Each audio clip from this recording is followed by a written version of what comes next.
এখন ফুটবল পাড়ায় একটা প্রশ্ন ঘুরে বেড়াচ্ছে। একই লিগ, একই দেশ, একই সময়, কিন্তু দুই ক্লাবের প্রেসিডেন্টের বক্তব্য কেন এত আলাদা? একদিকে রোনাল্ডোকে নিয়ে বিরক্তি, হতাশা, চাপ, অন্যদিকে মেসিকে নিতে ফাঁকা চেক নিয়ে বসে থাকা আত্মবিশ্বাস। এই দুই মন্তব্য শুনে ফুটবল পাড়ায় আগুন না লাগে কি পারে? একদিকে আল নাসার, একদিকে হতাশ প্রেসিডেন্ট। একদিকে দেখা যাচ্ছে আল নাসারের প্রেসিডেন্ট পকেটে টাকা খরচ করে মাথায় হাত দিয়ে বসে আছেন। কারণ কি? প্রায় $600 মিলিয়ন খরচ করেছেন শুধু একজন খেলোয়াড়ের জন্য, ক্রিশ্চিয়ানো রোনাল্ডো। কিন্তু প্রশ্ন হচ্ছে, এই $600 মিলিয়ন খরচ করে আল নাসের কি পেল? কোনো বড় ট্রফি? না। কোনো ঐতিহাসিক সাফল্য? না। দলের খেলার মানে বিপ্লব? না। পেল শুধু সুই সেলিব্রেশন। $600 মিলিয়ন দিয়ে শুধু সেলিব্রেশন? সত্যি করে বলো তো, $600 মিলিয়ন খরচ করে যদি শুধু সুই দেখতে হয়, তাহলে এটা কি ফুটবল নাকি সার্কাস? না আছে ট্রফি, না আছে ড্রিবল, না আছে ম্যাচ বদলে দেওয়ার সেই রোনাল্ডো। রোনাল্ডো আল নাসারে যোগ দেওয়ার পর পেনাল্টি ছাড়া কয়টা গোল করেছে? ওপেন প্লে থেকে কয়টা ম্যাচ জিতিয়েছে? বড় ম্যাচে কয়বার দলকে টেনেছে? এই প্রশ্নগুলোর উত্তর আল নাসারের প্রেসিডেন্টের কাছেও নেই। রোনাল্ডো কি আল নাসারকে কিছুই দিতে পারেনি? আজ অনেকেই সরাসরি বলছে, রোনাল্ডো আল নাসারে যোগ দেওয়ার পর ক্লাবটাকে বাস্তবিক কিছুই দিতে পারেনি। না ট্রফি, না ধারাবাহিকতা, না ভবিষ্যৎ।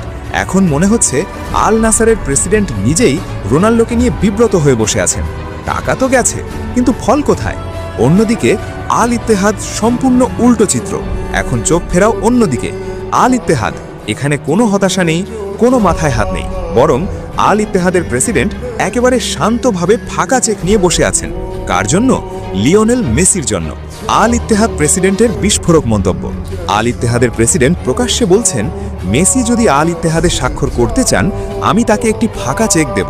যে পরিমাণ অর্থ চান নিজেই লিখবেন, এমনকি তার পছন্দের যে কোনো মেয়াদের জন্য আজীবনের চুক্তিও করা যাবে।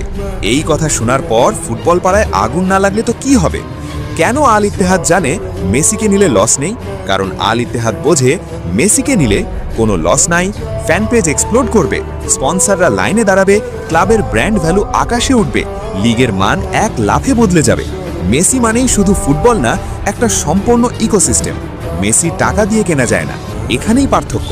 মেসি ফুটবল খেলে মন দিয়ে, মেসি টাকার জন্য ফুটবল খেলে না। মেসির কাছে আগে সম্মান, দায়িত্ব, ইতিহাস, তারপর টাকা। এই কারণেই টাকা দিয়ে মেসিকে কেনা যায় না, তাকে বুঝতে হয়। ইন্টার মিয়ামিতে মেসি যোগ দিয়েছে প্রায় 2 বছর হলো। এই 2 বছরের মধ্যেই কি করেছে? MLS কাপ এনে দিয়েছে। যে ইন্টার মিয়ামি ছিল লিগের সবচেয়ে দুর্বল দলগুলোর একটি, সেই দলই আজ চ্যাম্পিয়ন। এইটাই মেসি।